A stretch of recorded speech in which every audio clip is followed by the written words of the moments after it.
Going live.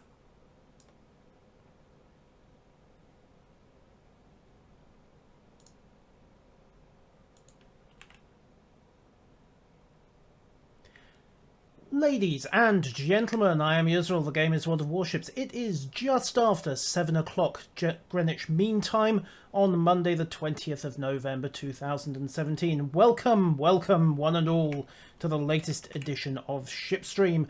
Joining me today we have once again Strefs the Camophile. Good evening. Indeed, and the focus for today, since we both got given them about an hour and a half ago for testing purposes, is the upcoming and very much work in progress Pan Asian destroyer line.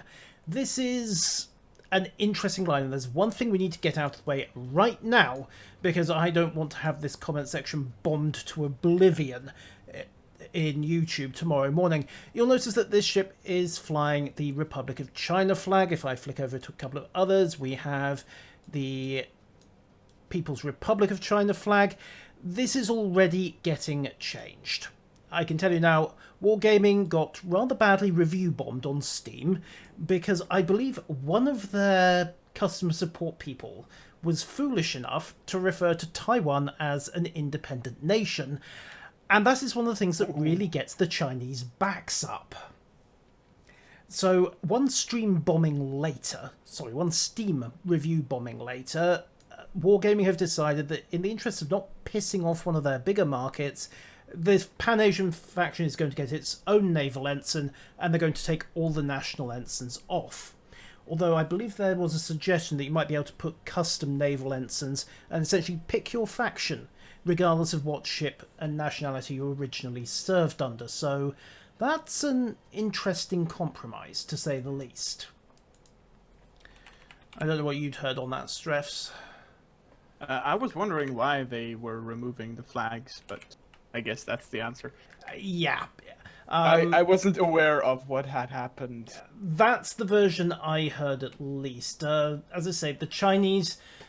Well, the People's Republic of China has never formally recognized Taiwan, the Republic of China, as a nation.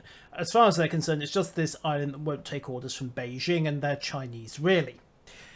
And if anyone suggests anything to the contrary, they get rather annoyed about it. But that's why the flags apparently are being changed. So, we have got an interesting and rather eclectic mix of ships today. They've mostly got some interesting histories behind them because none of these ships actually got built by their owner nations. None of these nations really had any serious shipbuilding capacity, I believe, until the 1960s. And that's outside the World of Warships timeframe. All of these ships are ones that were lent, surplus, sold, acquired as war prizes. Sometimes multiple examples of those, in the case of at least one destroyer we're going to be looking at tonight. But they've all ended up in this one overarching Pan Asia faction. So let's start down at Tier 1 with the toddler of the bunch. This is the Cheng An, the XIJN Yashiro, and she's technically not a destroyer. Most navies had a class of ships that were designed to be cheap, cheerful, or just nasty, depending on your point of view. They were intended for convoy duty. The Americans called them destroyer escorts. The British, I believe, called them sloops, possibly some of the smaller corvettes and frigates. The Germans, well, the Germans never really ran naval convoys, so it didn't matter. And the Japanese called them kaibokan, coastal, well, strictly speaking, sea defense ship, although coastal defense ship might be a better translation. And this is one of them. This is Cheng An, as she was known in Republic of China service. Started out, as I said, as the Yashiro in Japanese service, was laid down November 43, launched February 44, commissioned June that year, and survived the war, and was ceded over to the Republic as a war prize, more or less in one piece. So she has, interestingly, what appears to be American armament, 127mm HE Type 1. Actually, that could be Japanese. No, it's Japanese. It's the Japanese guns, okay. Yeah. I honestly would have thought that the Chinese would have rearmed her, because post-war, it's not like you can really get spares for Japanese guns anymore. No, you can't. Yeah, And most ships were disarmed before they were given to China and Russia and whatnot. which, as I say, is a bit of a surprise for me because, as noted, she's still got her Japanese main battery. Principally, however, this class was for anti-sub and anti-air work. I mean, for 127mm guns, if she ran into a serious surface ship, even a destroyer would make mince out of her. These things were really just intended for patrolling the back lines and keeping convoys safe, although by 1944, I think the Americans were on the Philippines, and safe was a relative term, given that American submarines were prowling all over the run between the Japanese home islands and the Brunei Borneo area where they were getting most of their oil. So, as I said, relative term. Anyhow, let's have a look at the stats. So, it's pretty standard tier 1 stuff really. No armour piercing, this isn't Black Swan. High explosive only, and you don't even get the option to upgrade your damage control party. Although you wouldn't want to, the tier 1 Damcon only has a 40-second cooldown. One upgrade slot for magazine mod if you're really paranoid about detonating at some point in the next 3 games. Top speed of 19 knots. AA defense, well, she actually has some, despite the fact that she'll never see an aircraft. And you know what? 2 dual-purpose 127mm guns and 2 triple 25mm guns for a ship that barely tips the scales at 1,000 tons. That's pretty good going. Hello Doc, hello Norse. Good to see you both. And of course, concealment 6.1 kilometers out of the box. It's a Type 1... It's a tier 1 ship. I mean, what do you expect? Let's just slap a captain in her. We won't even bother with signals, I think, and we'll just get straight into a battle, see how she does. Yes, I'm loading a 10-point captain into this thing. No, I have no shame. Don't worry, I have an 18-point captain. And I thought I was the monster here. I'm not going to run this thing with the 3-point captain. No, neither am I, despite the fact that that might actually be better for testing purposes. Okay, let's just have a quick look at the camos while we're here. So, Type 1. Interesting. It's a green, sky blue, white and dark blue splodge, I think is the best way to describe that. Yeah, it's the same color scheme that can be found on the Anshan. Which would make sense. Although I don't believe it's on Loyang, but Loyang is a bit of a special case. Okay, let's have another look at the rest. Type 5 goes for same colours, but jaggy patterns instead. Actually, Loyang has a very similar pattern now, but I think that has been updated. Alright, well, let's have a quick look. So that's Loyang's premium, with the blue, white, and pale blue. Yeah, Goes basically Type 1. the American one. Yeah, it's her standard camo. So they've kept it the same across the board. So back to the Cheng An, and we'll just grab the Type 6, and that's just diagonal stripes as before. So let's load in some Type 1, just for detection. Total stealth, 5.2 kilometers, fully uprated. And, right, I don't really think there's much else to say, so let's just get on with it. Hold on. I completely forgot my seal clubbing camouflage. Ah, of course. How dare I? Indeed, how dare you indeed. Yep, as you say, Doc, unshun colours, pretty nice. Very definitely not a Western camo scheme. Western schemes tend not to go for that kind of green so much in their camo. However, we are ready, let's go. The thought occurs, however, that when everybody is seal clubbing, nobody is. Well, I mean, we don't have shielded matchmaking, and most people we're gonna meet are gonna be seal clubbing. Basically, well, not everybody. We might have a couple of seals that have started a new line and need the XP. Doc Snake makes a good point here. Gallant has some green in her camo as well, but not very many That's others. a different green. This is like sea green. Sea green, something like that. Yeah. Yeah. And the Gallant has a more deep green. Okay, right, we should get a match fairly shortly. I think we might only do one with Cheng An, just because there is so little matchmaking to be had. At this rate, we might even end up in co-op. You never know. Come on. Come on, you should be able to do a 7v7 off this computer. 8v8. It's not seriously going to try and hold us for a 12v12, is it? Probably not. It actually flicked another match through. Huh. Okay, well... Maximum wait time for a random battle is no longer than 5 minutes. Oh boy. Oh boy, indeed. Although at tier 1, absolutely... Oh, that's interesting, Ranger. I'm not seeing anything errant at my end. I actually have a copy of the stream running in background as a run quality check. So, okay, I will have to see if somebody is staging a pirate raid on the stream. Although I have absolutely no idea how to do that, but hey, 21, come on. If maybe it has to filthy out. Come on, we've got 26. Get on with it, matchmaking.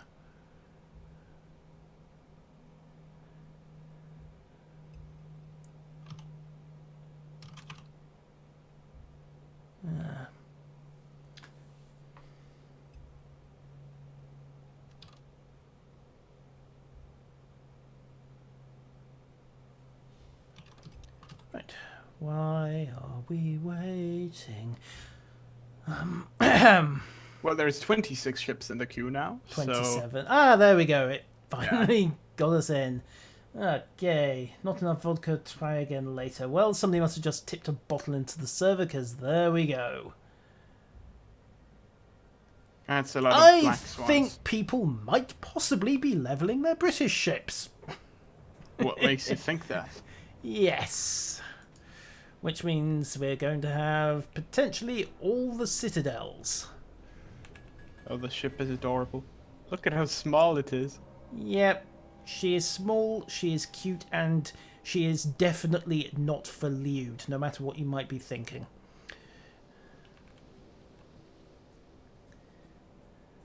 But yes, it's almost like a little toy boat, isn't it, when you're used to the higher tiers, 8s, 9s, 10s. Yeah, I thought the black swan was small. But this thing... Although, side-by-side comparison. Let's see. Yeah. No, this one's smaller. Yep. Despite that, she's packing 4,900 health, which is towards the top end of the tier 1s. Makes you wonder what the guns are going to do once a black swan starts tearing into them.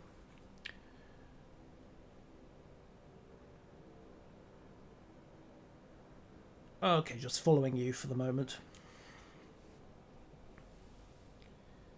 And away we go at a whopping 19 knots.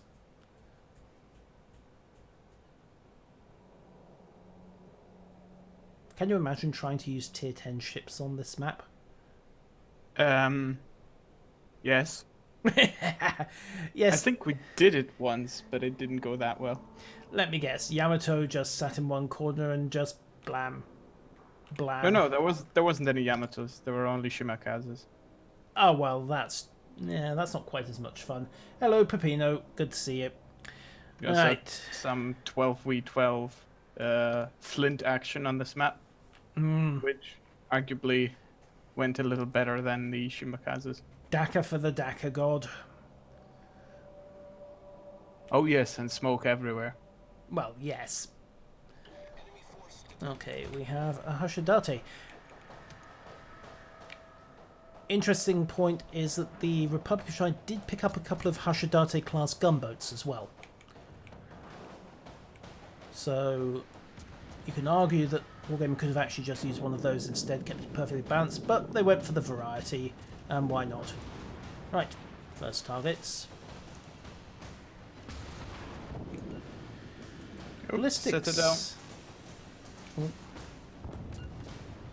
Ballistics aren't bad.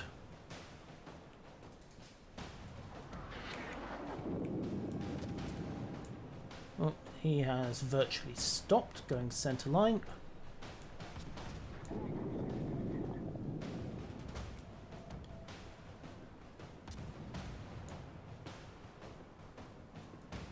And now he's trying to speed up. Clever, clever, clever, but not quite clever enough.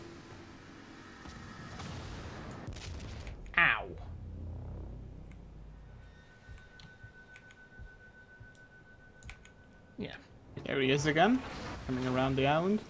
Yep.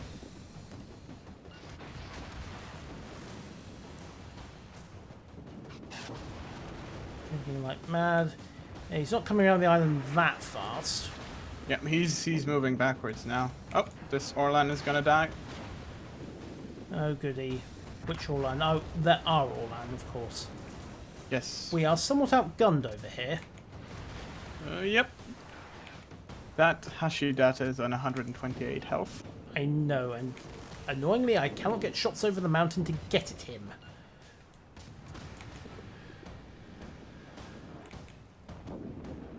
Ow. That hurt. Yeah, I bet it did. Stop, Ermeline, stop! Right.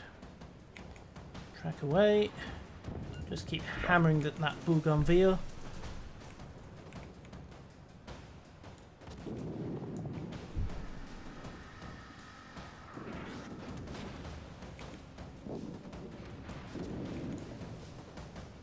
And okay. Stealth. Indeed. Right.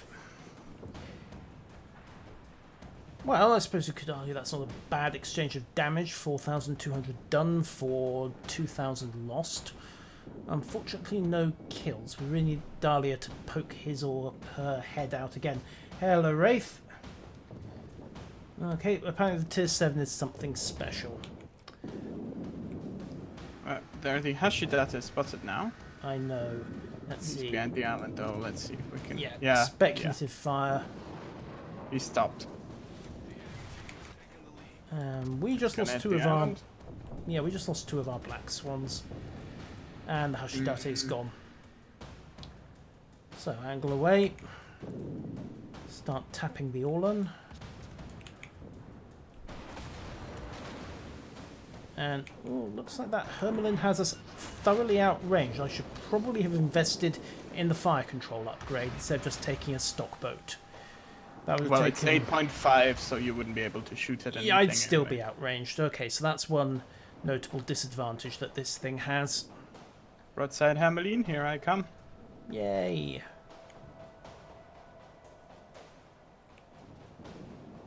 Ow. Ow. Yes. Winning the popularity contest over there. Unfortunately. Uh-huh. Right. No fire. Fire no good. Targeting Orlan.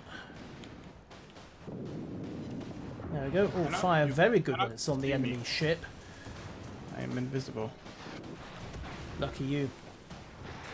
Well, I'm not. Oh, yes. Yes, you are very much the center of attention now. Yeah, well, stuff happens. Just as long as I don't catch fire before I drop back into stealth. Ouch! That Hermelin unfortunately can shoot straight. And I don't think I can take much more. Okay, back into And stealth. the Seal Clubbing award goes to Division A of the enemy team. And that Black Swan. Well, they've only, actually no, they've only run up one kill between them. The Hermelin behind us and the Orlan, Kenito, are actually leading on kills. Yeah, but they crippled us, so... This is true. And we are suddenly rather short on ships. Hello, Gnarly. Good to see you. Okay.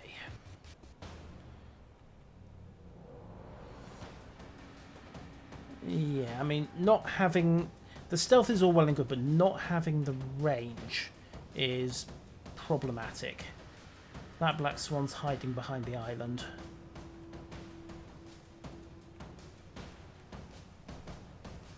Also, it does not help that I think one of our Black Swans was actually AFK. Or crashed. Crashed, I think. His turrets are fore and aft. Never loaded in to begin with. Indeed not. That's a lot of ships. Yep, which is why we're going to tiptoe around the island and blam ourselves a couple of Black Swans on the quiet and see if we can't sneak into their cap. Of course, what's more likely to happen is that they will simply detach a couple to come round and blam us, and then they will just roll into our cap instead. But hey, it's worth a try. What's the worst that could happen? And yes, I'm aware the answer to that is ship fall down, go boom.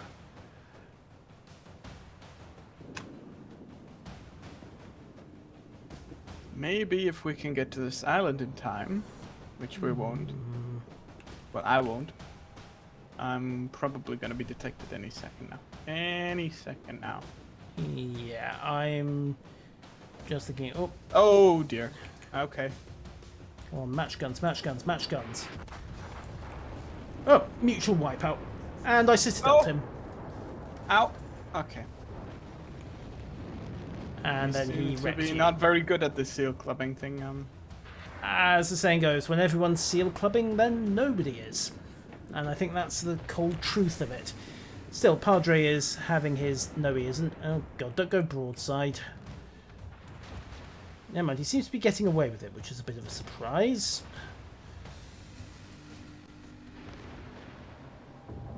Oh, he did get away with it. Only lost a couple of hundred health. Still, for a tier 1 game, 1.5 times my own health... Well, 120% my own health and damage and a kill... yeah. Let's be honest here, this was an utter kicking and... Yeah. Well, it's a tier 1, who cares?